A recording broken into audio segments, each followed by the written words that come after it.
Let's set the scene. It's early March 1943. The world is at war. And in the South Pacific, a critical drama is unfolding.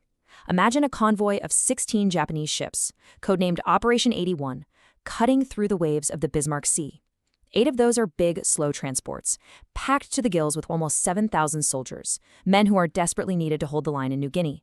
The other 8 are sleek, fast destroyers, their crews scanning the skies, protecting their precious cargo. They'd been through bad weather, they think the worst is over, but they are completely, fatally wrong. They are sailing into a perfect storm, not of weather, but of a brand new, terrifying idea that will literally wipe them off the map in a quarter of an hour. Now I want you to put yourself on the bridge of one of those Japanese destroyers. The air raid alarm screams. You rush to your station, you grab your binoculars, and you see something that makes no sense. Allied planes, sure, but they're not up there as tiny specks at 10,000 feet. No, they're down on the deck, almost touching the waves, so low their propellers are churning up sea spray. They're coming at you like a freight train, over 200 miles an hour. Your anti-aircraft guns, they can't even aim that low. From the moment you see them to the moment of impact, you have about 50 seconds. 50 seconds to understand a tactic you've never seen before, to shout orders, to try and turn a ship that weighs thousands of tons. It was an impossible question with no right answer, and for almost everyone in that convoy, time was up. So how did we get here? Why was this convoy so important, and why did the Allies resort to something so radical? Well, by early 1943, the war in New Guinea was a meat grinder, a brutal, bloody stalemate in the jungle. The Japanese had key bases, and they were feeding them a constant stream of men and supplies by sea from their mega fortress at Rabaul. For the Allies, led by the Americans and Australians, stopping these convoys wasn't just part of the plan, it was the entire plan. If you cut off the supply line, the army in New Guinea withers and dies. But there was a massive problem. The main tool they had for sinking ships, high-altitude bombing, was a complete and utter failure. And when I say failure, I mean a jaw-droppingly awful failure. Just look at these numbers from a couple of months earlier. Allied planes flew 416 separate missions, what they call sorties, against Japanese convoys. That's 416 times a B-17 bomber took off, loaded with bombs, flew for hours, faced enemy fighters and anti-aircraft fire, dropped its payload, and for all that effort, all that risk, all that fuel, and all those bombs, they managed to sink a grand total of 2 ships. 2. That's not a tactic. It's a waste of time. It's like trying to hit a moving car with a paperclip dropped from an airplane. It just wasn't working, and the Japanese knew it. The Allies were getting desperate. This right here, this is the exact question that must have kept Lieutenant General Churchill Kenny up at night. He was the commander of the Allied air forces in the region, and this was his problem to solve. And it's a question that applies to so much more than war, right? When what you're doing is clearly, demonstrably not working, you have a choice. You can either keep stubbornly doing the same thing, hoping for a miracle, or you can burn the rulebook and try something completely different. For Kenny, the fate of thousands of soldiers and the entire New Guinea campaign rested on finding a new answer, because the old one was getting people killed for nothing. And the answer didn't come from a committee or a textbook. It came from the minds of 2 men. First, General Kenny himself, a guy known for being a bit of a maverick, someone who didn't always play by the rules. And second, a 43-year-old major named Paul Gunn, who everyone called Pappy. Pappy Gunn was a mechanical wizard, a genius who can make an airplane do things its designers never dreamed of. Together, these 2 reached back and pulled a dusty, discarded idea off the shelf. An idea so dangerous, so risky, that the military establishment had already looked at it and said, no way. Too impractical, too suicidal. The idea was called skip bombing, and the concept is beautifully, elegantly simple, just like skipping a stone across a lake as a kid. Instead of trying that impossible high-altitude drop, what if you flew down low, really low, and you didn't drop the bomb, but you threw it? You release it at just the right angle, and it skips across the surface of the water 1, 2, 3 times, and then slams into the side of the enemy ship. And here's the key. It hits right at the waterline, the ship's most vulnerable point, where a hole doesn't just damage the ship, it sinks it. This wasn't just a new technique. It was a complete rejection of everything pilots were being taught about bombing. But simple in concept, incredibly difficult in execution. This was a high-wire act with 0 room for error. You're flying a big, heavy bomber just a couple hundred feet off the water, straight at a warship that is throwing up a wall of steel to kill you. You have to release the bomb at the absolute perfect moment. But the real genius and the real terror was the fuse. They put a 5-second delay on it. Think about that. The bomb doesn't explode when it hits. It hits the thin hull, punches through into the guts of the ship, the engine room, the ammunition stores, and then, 5 seconds later, it detonates from the inside out. It's devastating.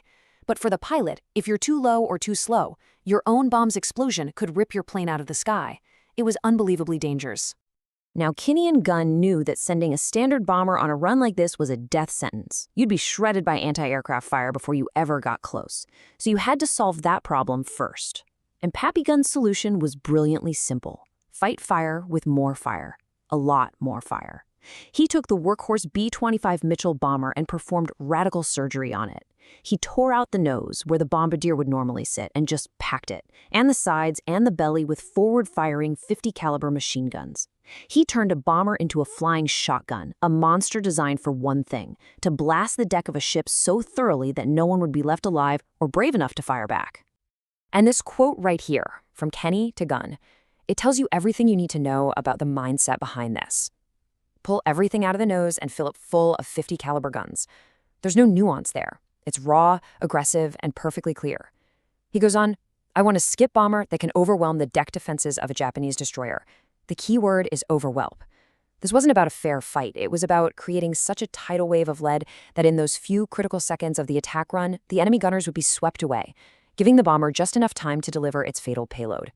Which brings us to the morning of March 3rd, 1943. The experiments are over, the planes are modified, the pilots have practiced this insane, dangerous tactic over and over, and now the target is there, in the Bismarck Sea. The Japanese convoy has been found, the weather is clear. For the Allies, it's the moment of truth. For the Japanese soldiers and sailors in Convoy 81, it was the beginning of 15 minutes of absolute, unimaginable hell. You have to understand, this was a complete mismatch from the very beginning. The Japanese convoy was moving at a crawl, just 7 knots. That's barely faster than you can jog. They were, for all intents and purposes, sitting ducks. The Allied planes, on the other hand, were screaming in at over 220 miles per hour. It was like a snail trying to dodge a hawk. The speed difference was so massive, so completely overwhelming, that the idea of evasive maneuvers was basically a joke. There was nowhere to run and nowhere to hide. And the destruction was just terrifyingly fast. At exactly 10 a.m., the first wave of attackers hits. Just 2 minutes later, the specialized B-25 skip bombers are already doing their deadly work. By 10:15 a.m., 15 minutes, the time it takes to check your email and grab a coffee, the battle is over. The convoy, a force of 16 ships and thousands of men, has been, for all practical purposes, erased. It was a level of coordinated destruction that naval warfare had simply never witnessed before. And this wasn't just luck. It was a plan. A perfectly executed 3-part symphony of destruction. First, the Australians came in with their Boo fighters, flying at treetop level. Their only job, strafe the decks, kill the gunners, and terrify everyone else into hiding. They were the tip of the spear. Seconds behind them came the American B-25 gunships, who now found ships with silenced defenses, and they began their skip bombing runs. And at the exact same time, way up high, traditional B-17s were dropping bombs. They didn't even expect to hit much. That wasn't the point. The point was to make the Japanese defenders look up, divide their attention, and add to the sheer, overwhelming chaos of the moment. It was brilliant, and it was brutal. So when the noise of the engines faded and the smoke began to clear, what was left? What did those 15 minutes of violence actually achieve?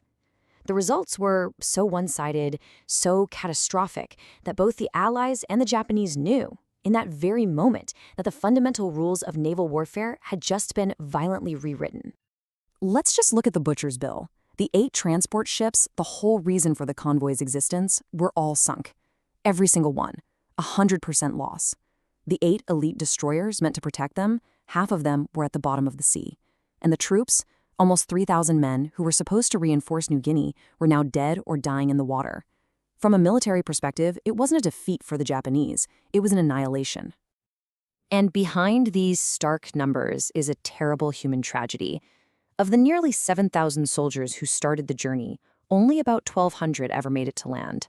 And most of those who did washed ashore with no weapons, no food, no organization, completely useless as a fighting force. A massive, critical reinforcement effort for the Japanese war machine had vanished into the sea. But the story doesn't end there. And victory wasn't clean or simple. This quote from an American pilot, Lieutenant Charles Howe, reveals the dark side of this victory. In the days after the battle, Allied planes were ordered to fly back over the wreckage and attack the survivors in their life rafts to ensure no one made it to shore. For pilots like Howe, there was a profound moral difference between sinking a warship in the heat of battle and shooting helpless men in the water. He says, "This isn't the kind of war I thought I'd be fighting. It's a haunting reminder that even the most decisive victories can leave deep scars on the victors themselves." And on the other side, the Japanese high command understood the implications instantly. This isn't wartime propaganda. This is a quote from the private diary of Admiral Matome Ugaki. It's his raw, unfiltered reaction. He knew this wasn't just the loss of 16 ships. He writes that the entire convoy system is no longer viable. He understood in a flash that a fundamental truth had been revealed. If you don't control the skies above the sea, you cannot control the sea itself. The game had changed, and he knew it.